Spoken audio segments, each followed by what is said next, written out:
Now, ladies and dudes, please don't be mad at me about this one, alright? This is my own opinion, and not anybody else's, alright? Good. I will say that this movie of Beauty and the Beast, the 2014 version, is truly 10 times better than the 2017 version of Beauty and the Beast. You know, the Disney film that came by in this year. And I'm pretty darn serious about it. Don't you dare boo at me at this one, alright? Okay, good. Well, anyway, hi ladies and dudes, this is Rebecca Lynn Barkley, aka Boobot1970. This is my review for a day. And today's review, ladies and dudes, well, my friends, here we are once again in another movie review. And we are finally heading to movie review number 101. And this movie I'm going to do for today is truly one of the best versions ever in fairy tale history. Well, one of the best legendary fairy tales of all time that truly did take place in France. And also, this movie was made in France. I'm not sure if it's Paris, France, or a different type of France. Well, you remember what type of France it came from.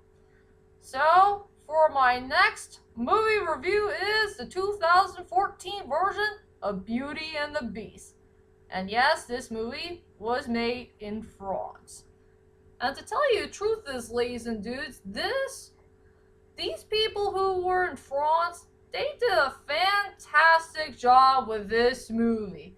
And I'm very happy to see this movie twice. I mean, this is one of the best epic masterpiece films that I've been waiting for quite a while. Even if it belonged in a different country, if you know what I mean.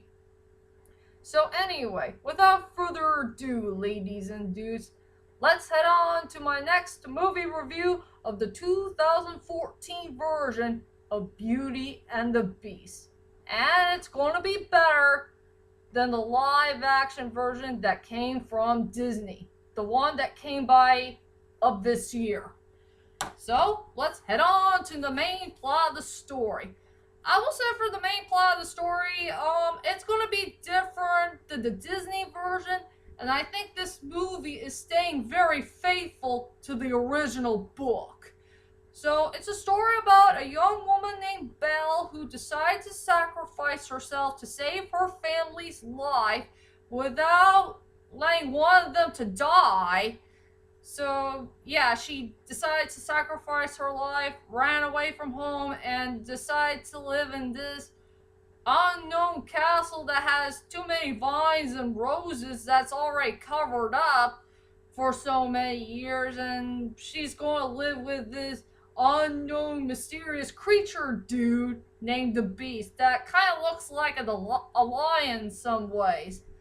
And yeah, she decided to live there for a while, and she also is going to know about the Beast's past, you know, what type of person that he really is, or just the time when he was once a human.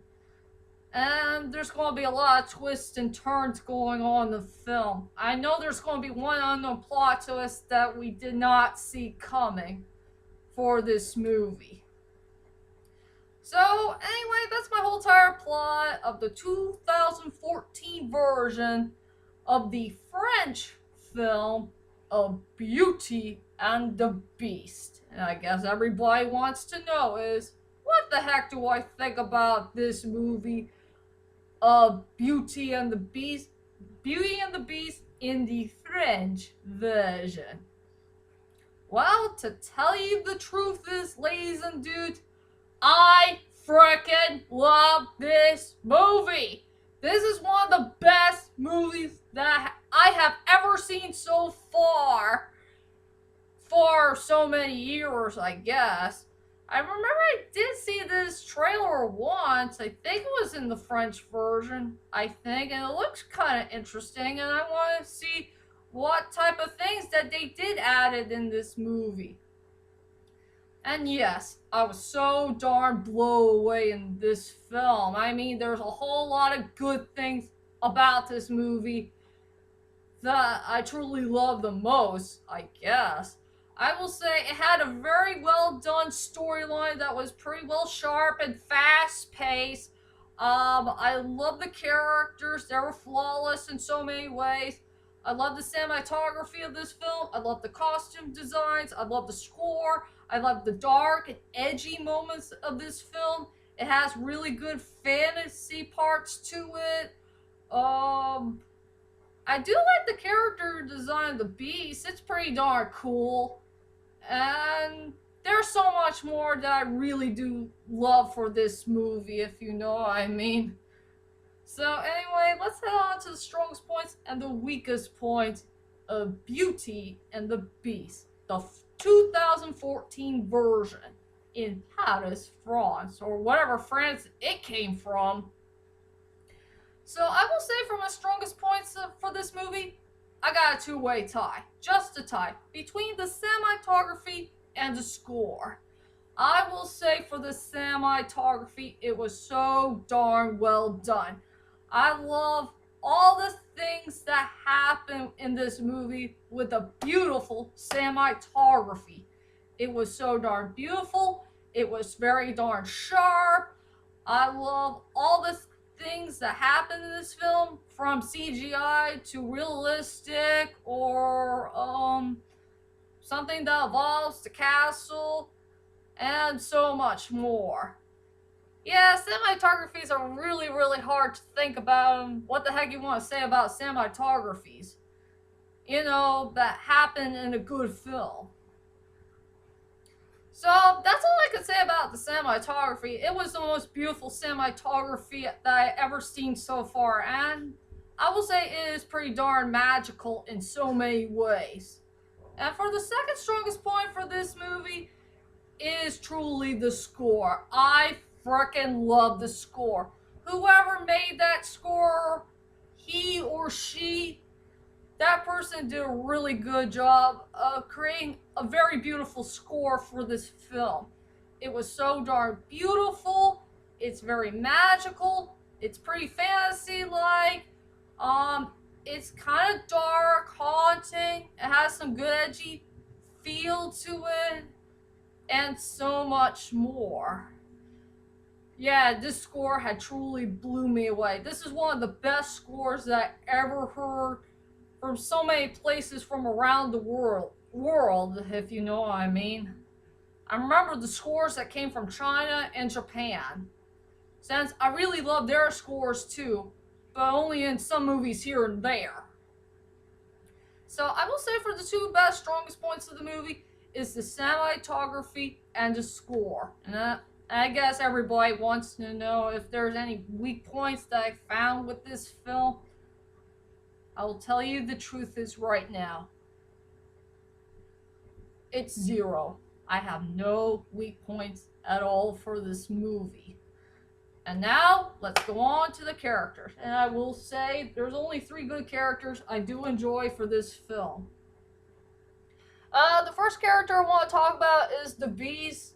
And here's his name for it. Vincent, whatever his last name is.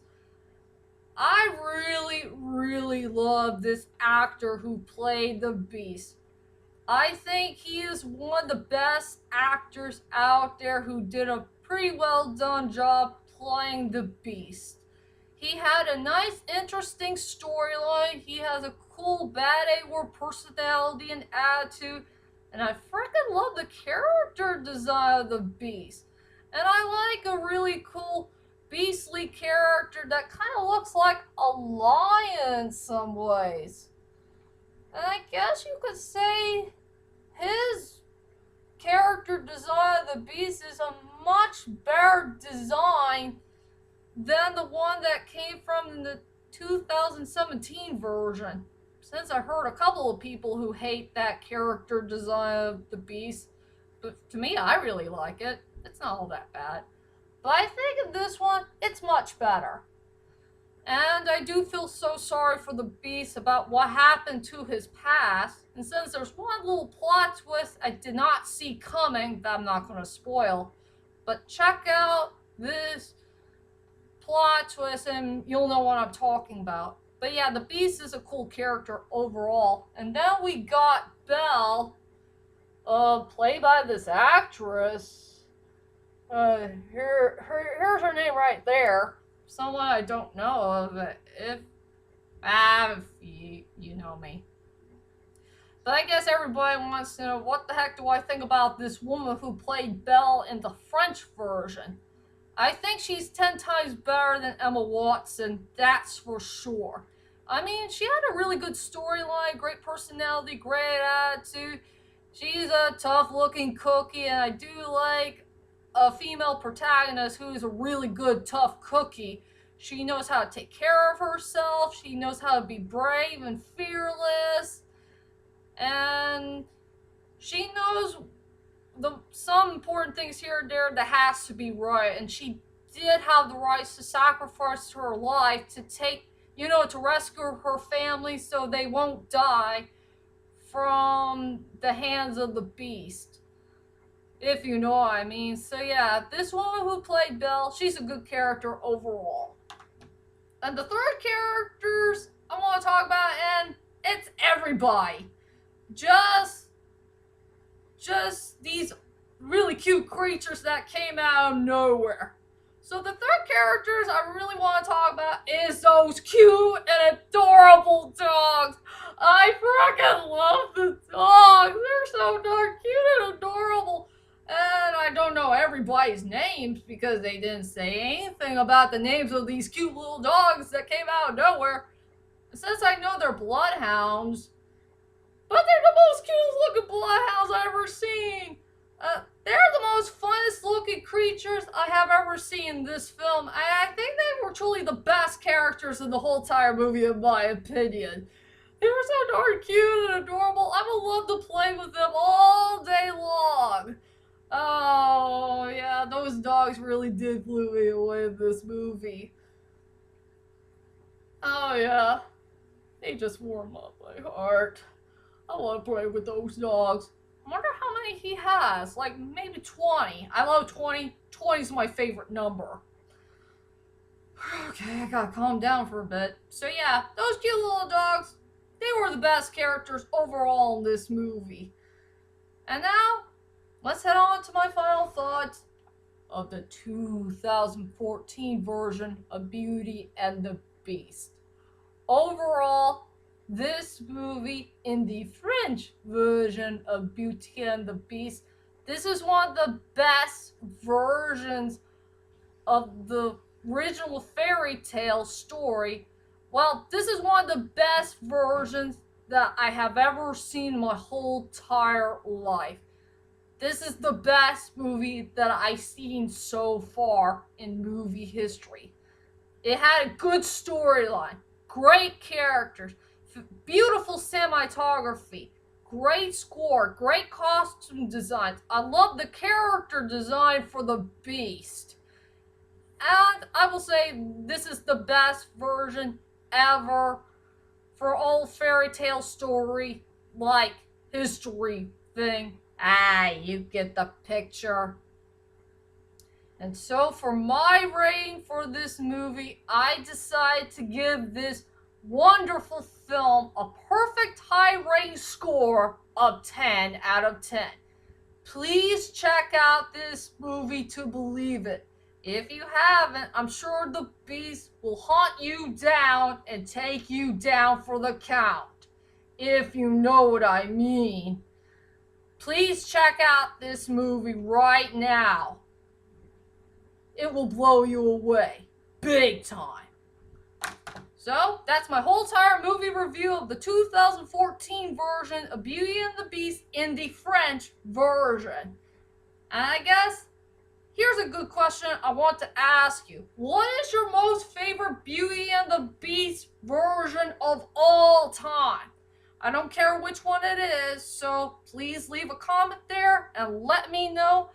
And join me in July when I do my top 10 best videos that I did so far in the year of 2017. As for me, it's going to be a hard one so far. Well, if you guys get the picture. So, be prepared for that new video to come, and I'll see you all later. Sayonara!